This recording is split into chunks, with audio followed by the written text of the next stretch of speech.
Hey everyone, glad to welcome you back to the channel. On this episode, we're going to go through our weekly stimulus update. I know it's been a while since I've given a stimulus update, but many of you subscribe to the channel because you want to know, what does the future of stimulus look like? What's in the news? What is my thoughts about it? So what we're going to do is I'm going to bring you through a number of different headlines today from different media organizations, and I'm going to highlight what I think is the most important information they're giving off, and then give you the entirety of my thoughts on future stimulus. If you've seen my last two videos, you kind of know where I stand, but maybe there's some new information that we should talk about. So the first media article we're going to start with is Yahoo and Yahoo Life. Why not Yahoo? Not the most reputable media source of information, so we should hopefully get better as we go through. But you can see this title here, Fourth Stimulus Check in Jeopardy as payments dwindle. So what they're talking about is the fact that the payments from the third stimulus check are now dwindling out and there's nothing left, and the fourth one is in jeopardy. But I'm going to go ahead and scroll down this article, and here I've highlighted what I think is the most important part of it. And Yahoo Life, we read this: Biden has been clear in his appraisal of just how important the first 3 rounds of stimulus checks have been for the survival of American families. In recent remarks delivered to Congress, the president said direct payments from the government are making all the difference in the world. This sounds great, right? But he still hasn't indicated whether he's in favor of you getting another check. His press secretary hasn't either. That's a fact. Joe Biden is staying away from this issue, primarily because I believe that he really doesn't want to talk about it because he doesn't really want to go that direction anymore.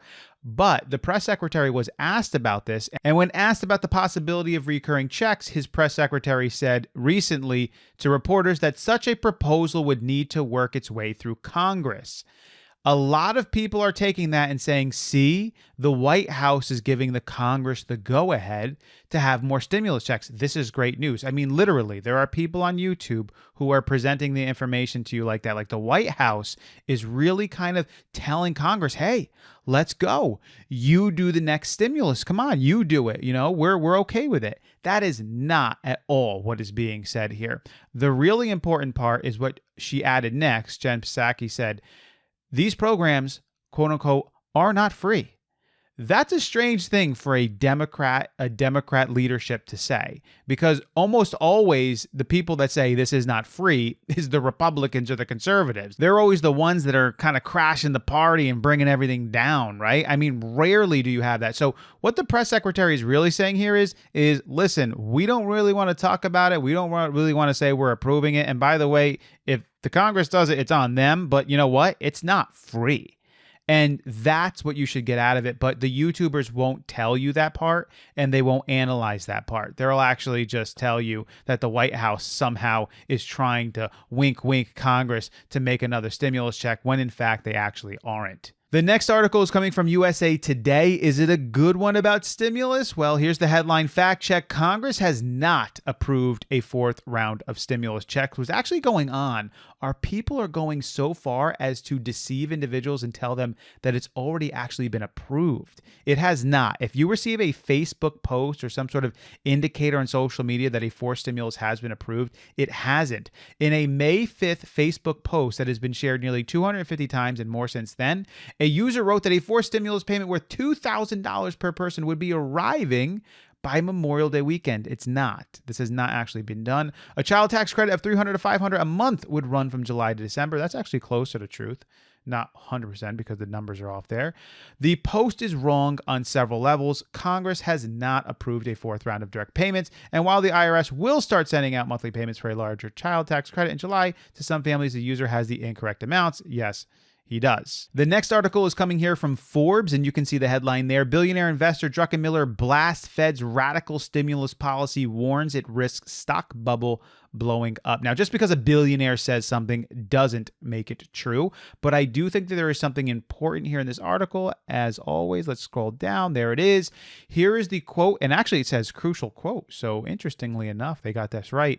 Last spring, we did more purchasing of treasuries than we did the entire time from 2009 to 2018. And frankly, I don't have a problem with that. We were in a black hole and no one knew where we were headed. I agree with that. we were in trouble and the government needed to do something to get the engine going, or at least keep it going to some way. And it did actually kind of work. Druckenmiller said Sunday, adding he has no doubt whatsoever that we are in a raging mania in all assets as a result of the stimulus money pumped into the economy. What I have a problem with is that the Fed is expecting to do $2.5 trillion of quantitative easing after vaccine confirmation and after retail sales have reached their past trends, which are now above trend. So basically what's being said here is when the stimulus was given out the first, the second, and even the third time, we were really in a tough situation, especially last year. I mean, everything was shutting down. The economy was put to a halt. It was like putting a wrench in the engine, and the government really stimulated, just had to pump money in as best as they could as everything was crashing, and that kept the engine going and kind of revved it up. But now we in the United States, we have almost half of our population vaccinated against this thing. In some areas, almost 70% of the population. The CDC just came out with a report today saying that vaccinated individuals don't even need to wear their masks anymore in many indoor situations. Of course, you should follow your local guidelines because those still count. We have businesses reopening up. We have restaurants opened up. We have retail sales doing a lot better. Import sales in the United States are going through the roof. There are jobs available all over the place. The unemployment numbers are way down. And the Fed is still wanting to pump more money in. And this guy is saying that is a bad idea. Good idea a year ago. Good idea 8 months ago. Good idea 6 months ago. Bad idea now, especially as they're admitting that inflation is increasing right now to above normal levels. And you continue to do this, I mean, it's going to come at a cost.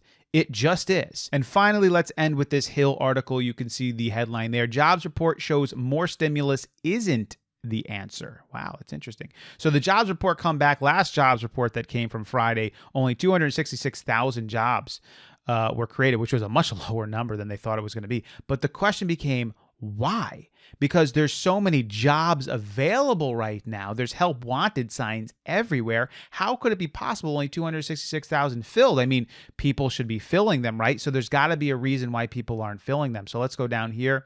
We can see why are people slow to return to work? There are a myriad of possible explanations. For some, it could be as simple as the fear of coronavirus. Others may have childcare responsibilities that stem from closed schools and daycare. Still, others may feel a little pressure to return to work because the federal government has a generous $300 weekly supplement to the unemployment insurance benefits, which are going to be going away.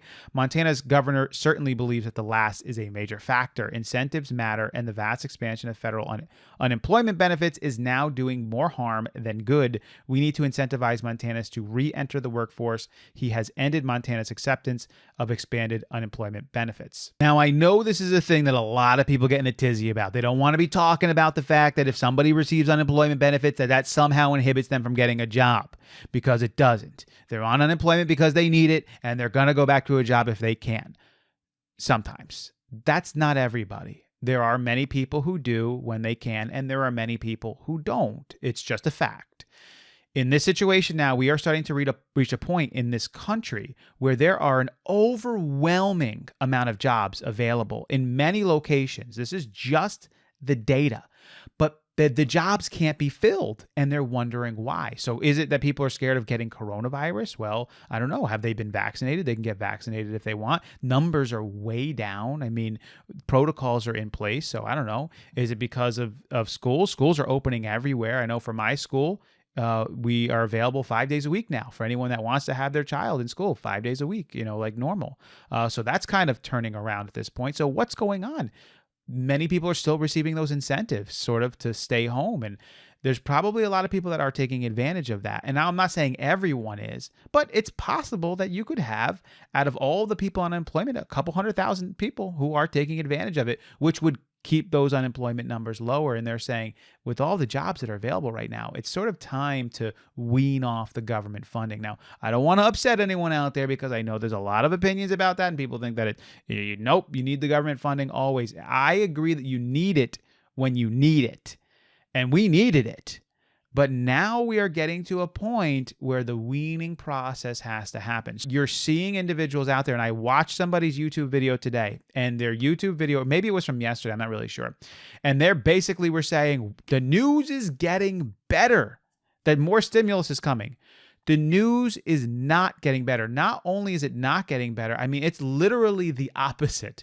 It's getting worse for more stimulus money. Congress is not going to put more stimulus money in a new bill. And they'll even say, we don't need the Republicans. We can do this Democrats only. Not even the Democrats are going to do it. It's not that you don't need the Republicans. You can't get it through a reconciliation bill because not even the Democrats are going to vote for it. That's how bad it is right now. And I'm just telling you the honest truth. Now, I'm not saying some Democrats will vote for it. Like always. You always have someone who's going to vote for something. But there's going to be a very decent sized group, middle ground group of people that are just going to say it's time to we're not going to do this anymore because we're seeing the economy around us. And yes, people have gotten used to receiving the money and they like to receive the money, but we're not going to. So I guess maybe this is just your weekly stimulus reality check. If you want to go back to watching other YouTubers who present to you 5 videos a day or something like that, that stimulus is coming just to be entertained by what they're saying or to receive some sort of a false hope, go back to that. And then next week, when we give the weekly stimulus update, maybe something will change, but probably not. Then you can come back to reality, and then you can go back to that. But by the time the year is done, by the time we're done with December, you will be able to officially say, wow, that person was full of you-know-what the entire time they were telling me stimulus was coming, and it never did. It never did. And I don't think it's okay that they keep leading you guys down that path and keep presenting it like it's going to happen. If the status quo doesn't change, if the pandemic doesn't get worse somehow, if unemployment doesn't get worse somehow, it is not going to happen. So this is your weekly stimulus update, negative as it may seem. And if you believe it's negative, then you just believe that facts and data are negative. They don't have feelings. Facts and data don't have feelings. It is what it is. The Yankees lost yesterday. Why are you being so negative? And it's just the truth. Matter of fact, I don't even know if they lost yesterday. They probably did. They haven't been doing good as of late. Actually, they've been getting a little bit better as of late, but the team should be a lot better than it is. Anyway, enough of that. This is your stimulus update for today. I hope you guys enjoyed the information or at least got something out of it. Thank you all for coming along with me. I will see you next week for the stimulus weekly update because there is absolutely no need for 5 stimulus videos in a day. I don't know how these guys do it anymore. All right. I'll see you next time. Later.